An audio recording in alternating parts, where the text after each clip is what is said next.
Hoje faremos uma atualização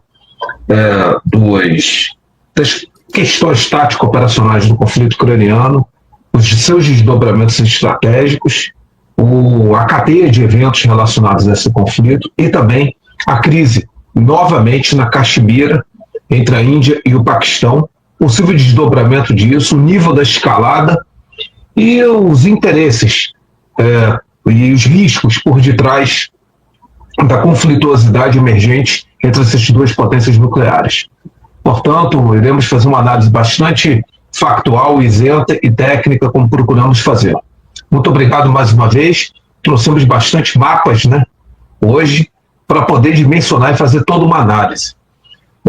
Até porque há muitos hypes, ou seja, há muitas alavancagens informativas com vários vieses cognitivos trazidos pela mídia ocidental sobre acordo de paz, o que vai ser definido, como vai ser, e cada vez mais cai no ridículo, desculpem o lado incisivo, as manchetes da mídia ocidental, mainstream. Há 1 mês e meio atrás, não sei se vocês se recordam, dava-se como uma certeza plena o envio de tropas europeias capitaneadas pelo Reino Unido e pela França à Ucrânia. Hoje já negam por completo, justamente evidenciando a realidade crítica de qualquer país europeu ter força expedicionária para intervir numa guerra terrestre de longa duração. Aí você tem já toda uma perspectiva do que vai ser, como vai ser um cessar-fogo, um acordo de paz. É lamentável, e isso basicamente para esquentar o público e testar o público ocidental em função de certos arranjos. São matérias plantadas pelos serviços de informação das grandes potências ocidentais envolvidas na resolução desse conflito, de alguma forma. Então, temos que olhar com muito filtro crítico, porque em nenhum momento houve diminuição das escaladas e não haverá. Eu sou um cético. Eu vou explicar por que eu sou um cético. Primeiramente, todo dia tem ataque ucraniano em profundidade na Rússia, com drones. Todo dia. São dezenas e, às vezes, mais de uma centena de drones que são abatidos, drones do tipo aeronave. Cada drone, normalmente, como o J-22 e outras derivações, que são dezenas de tipos, eles têm capacidade de penetração no território russo e até 1.000 quilômetros de alcance, dependendo do ponto de lançamento. Toda a trajetória, plano de voo e geolocalização não é feito sem apoio da constelação de satélites da OTAN. Por isso que as pessoas acabam aderindo facilmente à narrativa de que os Estados Unidos romperam com a Ucrânia.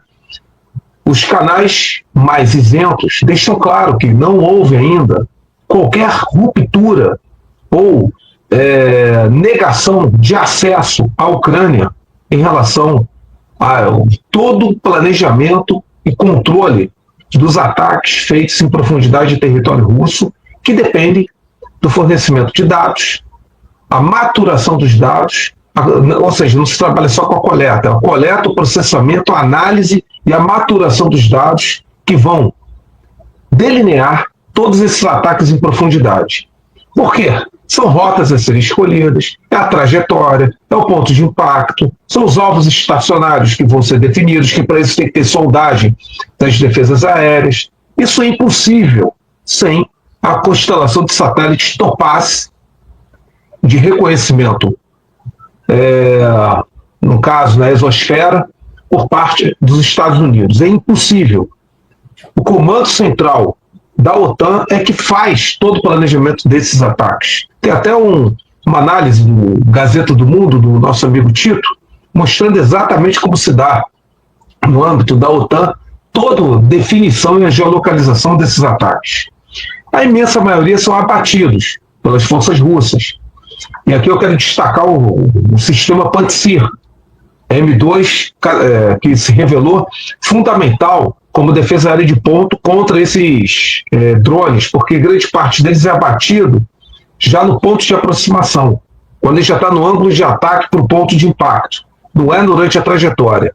Alguns caem na trajetória por mau funcionamento, pela guerra eletrônica, mas é uma fronteira de 2.000 quilômetros. Não tem guerra eletrônica o suficiente para isso. E é muito drone, que tem baixa assinatura de radar, baixa reflexão na sua superfície, que dificulta qualquer detecção pelo radar, e os voos são de baixa altitude e durante a noite, durante a madrugada. E esses drones têm cada vez menos assinatura térmica e acústica, tornando difícil o reconhecimento. Portanto, não estou aqui louvando gratuitamente, mas é quase, eu diria, uma superação tecnológica a camada de defesa aérea russa conseguir mitigar isso daí. É muito difícil. É muito difícil. E é diário, é numa escala diária.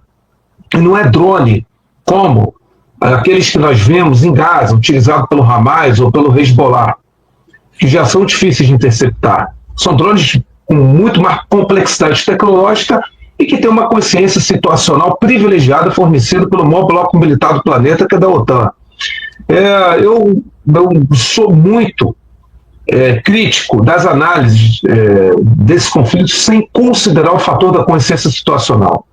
No nosso livro da Guerra na Ucrânia, nós temos um capítulo inteiro sobre a importância decisiva do C4ISR na guerra moderna e na guerra na Ucrânia propriamente dito.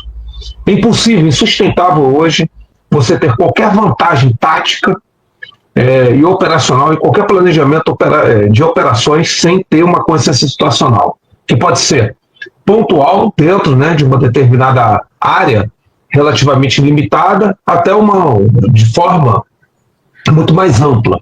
E a consciência situacional fornecida por uma gama de sistemas, notadamente pelo espaço, ela é fundamental para desenvolver condições de manter um conflito de alta intensidade hoje em dia.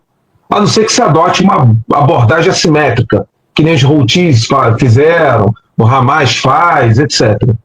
Caso contrário, se você quiser manter um nivelamento desse conflito, você vai precisar de consciência situacional. Não que essas forças assimétricas não utilizem consciência situacional, mas é por outras formas, por outras técnicas. Então, é importante frisar que esses ataques aí estão numa escala diária. Isso mostra a dificuldade de qualquer perspectiva de cessar-fogo. Não acreditem nesse cessar-fogo. Não vai ser respeitado por nenhuma das forças beligerantes, muito menos pela Ucrânia. Não vai. A Ucrânia precisa manter um nível máximo sempre de escalada para poder justificar o fornecimento contínuo de armas por parte da União Europeia. Então, e também para manter engajada a sua sociedade. Vocês sabem quanto é o orçamento militar da Ucrânia em 2024? 64 bilhões de dólares. A Ucrânia é hoje um dos países que mais gasta em recursos militares do planeta. 64 bilhões de dólares, é top 10. Acho que é o sexto ou sétimo do planeta. 34% do PIB. 34% do PIB.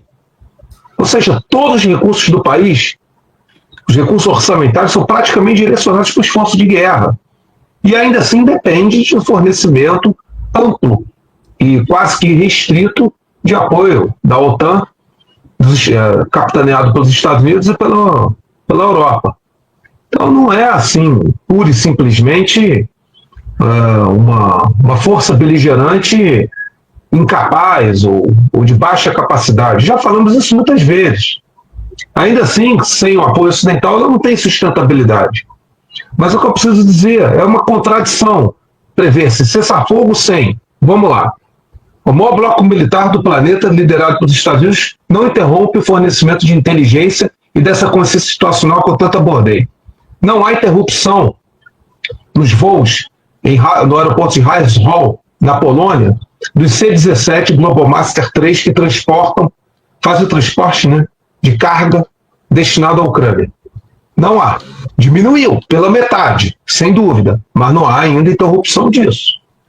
Não há respeito ao regime de Kiev em relação a nenhuma adesão à proposta de cessar-fogo. Aliás, declararam hoje, o gabinete presidencial de Zelensky disse que não vai aceitar a trégua proposta unilateralmente pela Rússia na parada de 9 de maio, de 3 dias, de 8 a 11 de maio. Pelo contrário, ainda está falando que estão planejando ataque terrorista na parada de 9 de maio. O secretário do Conselho de Defesa e Segurança Nacional da Ucrânia deixou claro isso explicitamente. Então, por favor, não façam uma adesão de que a guerra vai acabar, de que estamos em desescalada, de que tem perspectivas concretas do fim do conflito. Estão muito longe, muito longe. Como um ex-deputado ucraniano falou, as negociações reais sequer começaram. Uma coisa é bravata na mídia, de político, e o Trump é um político. O Trump é um político. Outra coisa é a realidade. Então, e aí, daqui a pouco eu vou falar sobre por que para a Rússia também não compensa paralisar esse conflito agora, fazer um acordo de paz agora.